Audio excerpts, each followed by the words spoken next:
you're not going to give me the same treatment?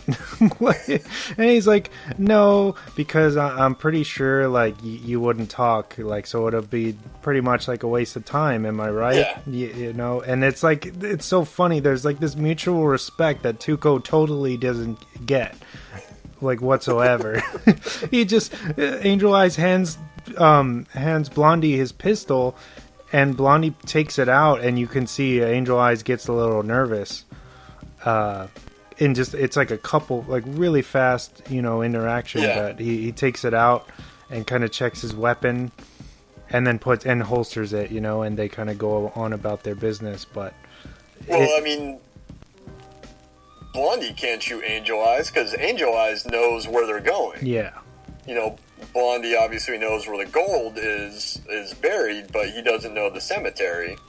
So, I mean, again, they're using each other Yeah. to get what they need.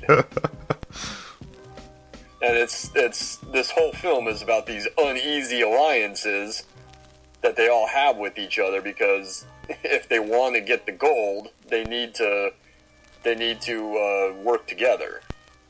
At least two of the people need to work together, because two of the people have the information. And you know, I've said it a few times before, you get the idea that once they get the gold, someone's gonna die. Like, they're not just gonna split it the two ways between either Blondie and Tuco or Blondie and Angel Eyes and then part ways. Like, they're gonna try to double cross the other and steal the gold. You just know that's what each person is thinking. Yeah, and not everyone's walking away from the climax. Yeah. So, why don't we talk about the climax? Okay. Unless there's something else that you think we should go over. No, I think it's all building up to the climax. You know, it's an incredible scene, tense, iconic.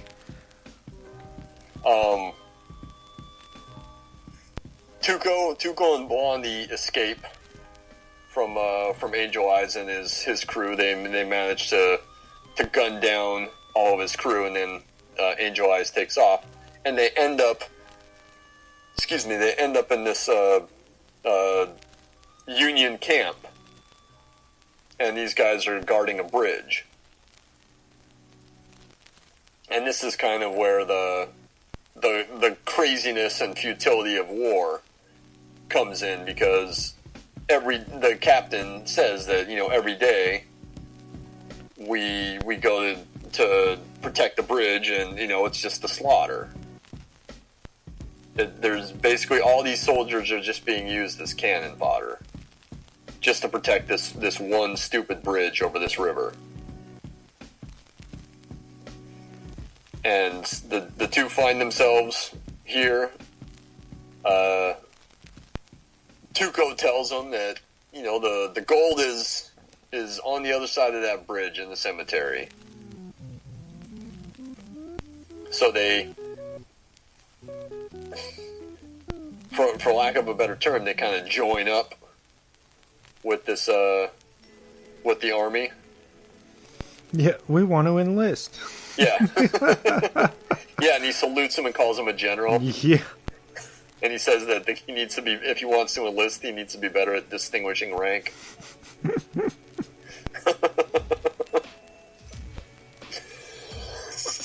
So the bridge set piece is pretty impressive, because not only do they have a shit ton of extras, you know, that's you know, hundreds of extras.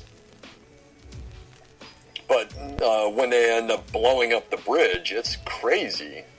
Do you know what happened with the bridge the first time? I do know what happened, but why don't you tell the audience? So apparently, the person that had rigged the explosives to go off for that huge, like, you know, when the bridge is blown up. Before we start, by the way, the reason to blow up the bridge is to clear all the Confederate soldiers off that side of the river, because the cemetery is on that side. So they want to create a big enough diversion that they can go over there and be unmolested. Definitely good context. So, go on. I don't mean no, you're good. You're good. to interrupt you there. So apparently, the person that they had in charge of the explosion, which was, circling back to Leone's sets probably not being very safe. For sure. Yeah. For sure. Yeah, I think Eli and Clint Eastwood were very scared about where their placement was going to be when this actually happened. So I think they turned around and they said, well, Sergio, where are you going to be? And he's like, oh, I'm going to be up on this hill back there, like when everything goes down. Yeah, I'll be in a safe distance. Yeah. But, in order for it to look good, you guys got to be up close. But anyway, somehow, maybe it was like a language barrier thing or something, but the person that they had in charge of detonating the dynamite for the first bridge ended up blowing it up, thinking that everything was set, all the cameras were set, and blew it up basically for nothing early when nobody was ready at all. Yes, because this was shot in Spain, the extras are all Spanish Army. And it's an Italian crew and, Spanish speaking, I think the not the props master, but the guy dealing with the explosives was Spanish speaking when the Italian crew, and one of the Italian crew members had spoken over the radio and I think said vai, which means go, and he was kind of signaling that everything is set up to shoot, so shoot whenever you're ready. But because the language barrier, the Spanish captain that was going to be blowing up the bridge misinterpreted that as that was the signal to blow the bridge. Yeah. And then that's how it got blown by mistake. It's they are lucky they didn't have any fatalities with something like that. Oh my god, yeah. Holy shit. Apparently they were waiting, like Leone was waiting for the weather to be right. I think he wanted some clouds in the shot. So that's why they were waiting for the right time. And then apparently Leone was so angry, he fired the Italian crew member that had misspoken over the radio.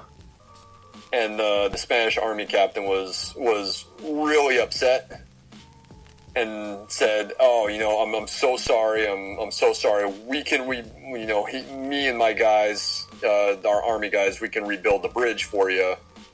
I think they are able to rebuild it in less than a week. But he says, "I'm going to rebuild the bridge. Me and my guys will rebuild the bridge, but can you please rehire the poor guy that you fired? It wasn't his fault." So Leone says, "Okay." He keeps his word, and they rebuild the bridge in about a week, and then they set it up to get blown again. But as you mentioned, probably not the safest set in the world.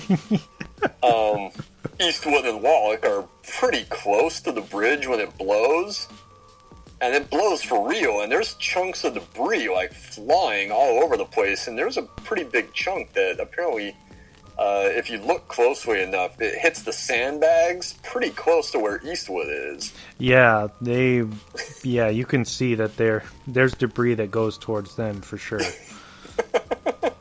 It's like a half of a cinder block that goes flying and hits the sandbags. And it's nuts.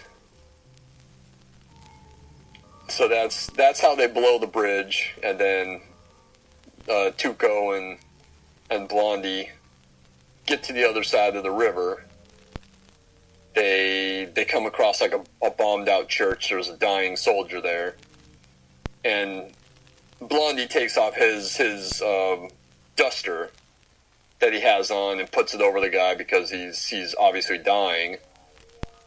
And he switches out the duster, and that's where he finds the poncho, is in that bombed out church. So he puts on the poncho, and there's a cannon, and as Tuco is fleeing, he lights the cannon and is firing at Tuco. And as Tuco gets up from the blast, he realizes he's in the cemetery. And then, as we mentioned last summer, I know that we're kind of dipping into a little bit of the same territory we were when we were talking about Morricone after he passed last summer. The score for the film is pre-recorded this time. The first two films, they didn't have time to do it beforehand. Mm-hmm.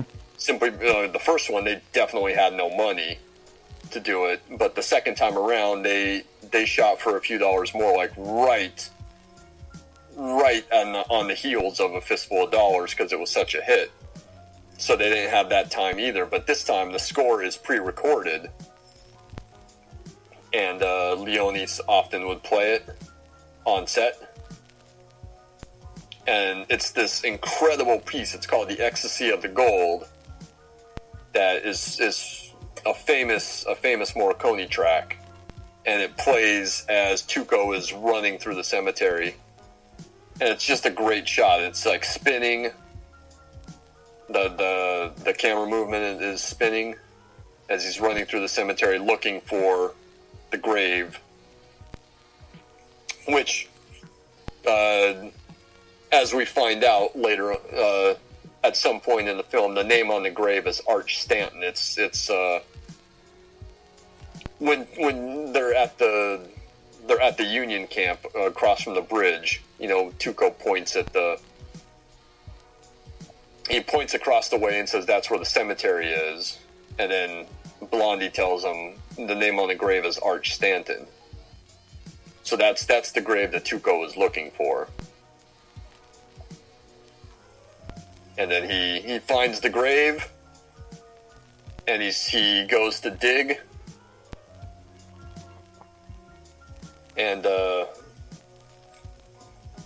Blondie gives him a shovel.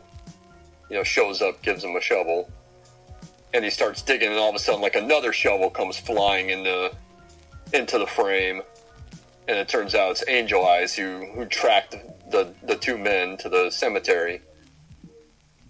And he says, it'll be a lot easier with two people digging. And Blondie refuses. And then Angel Eyes is going to shoot him. And he says, hey, if you shoot me, you'll never find out where that gold is buried.